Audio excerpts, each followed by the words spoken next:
ત્રણ માછલીઓ વિશે મેં તમને પાર્ટ 1માં સમજાવેલું હતું. તો હવે હું પાર્ટ 2માં તમને એના શબ્દાર્થ અને સવાલ જવાબ બતાવીશ. તો હવે એના શબ્દાર્થ છે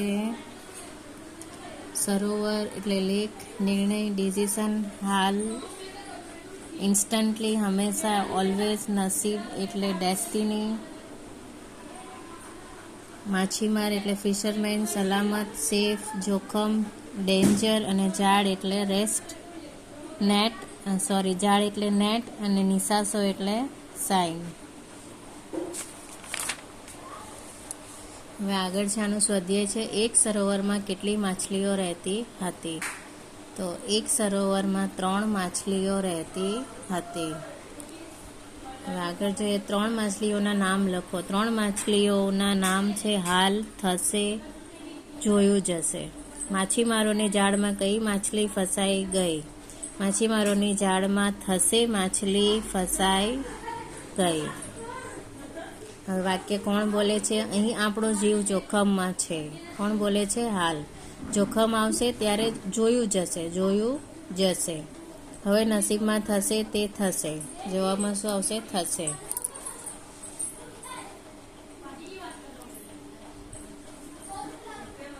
આ સવાલ જવાબ છે અને આ વાક્ય કોણ બોલે છે? હવે આગળ છે સમાનાર્થી શબ્દ. સરોવર એટલે તળાવ, નસીબ ભાગ્ય, દોસ્ત મિત્ર, જીવ પ્રાણ અને સવાર એટલે પ્રભાત. હવે આગળ જોઈએ ચિત્ર ઓળખો અને અંગ્રેજી નામની સામે ગુજરાતી નામ લખો. ક્રોકોડાયલ મગર, સ્ટારફિશ તારા માછલી, ફ્રોગ દેડકો અને ટર્ટલ એટલે કાચબો.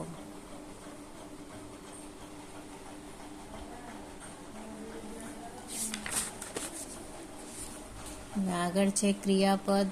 રાધા ગીત ગાય છે, કૂતરો ભસે છે, મારી પાસે 2 પેન છે, તુષાર સાયકલ પરથી પડી ગયો, અમે પાણી પીધું. તો ઉપરના વાક્યોમાં લીટી દોરેલા શબ્દો ક્રિયાપદ છે. તે ઘટના, સ્થિતિ કે ક્રિયા દર્શાવે છે.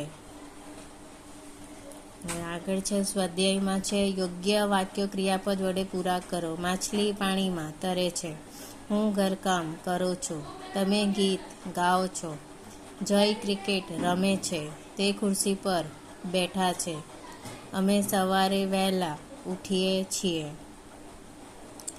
યોગ્ય ક્રિયાપદ વડે પૂરા કરો એટલે કાર્ય કયા કયા કરે છે તે લખવાનું છે એમાં. હવે આગળ છે યોગ્ય ક્રિયાપદ લખો. ગઈકાલે મેં સમોસા ખાધા, ધોબી કપડાં ધુએ છે, સૂએ છે સુંદર ગીત ગાયું, બધા પક્ષી ઝાડ પરથી ઉડી ગયા, અનિલ અને અભય વાતો કરે છે, અભિનવ સુંદર ચિત્ર દોરશે. બરાબર. યોગ્ય ક્રિયાપદ તમને ઉપર વાક્યમાં આપેલા જ છે. વાતો કરે છે, ધુએ છે, ગાયું, દોરશે, ખાધા, ઉડી ગયા.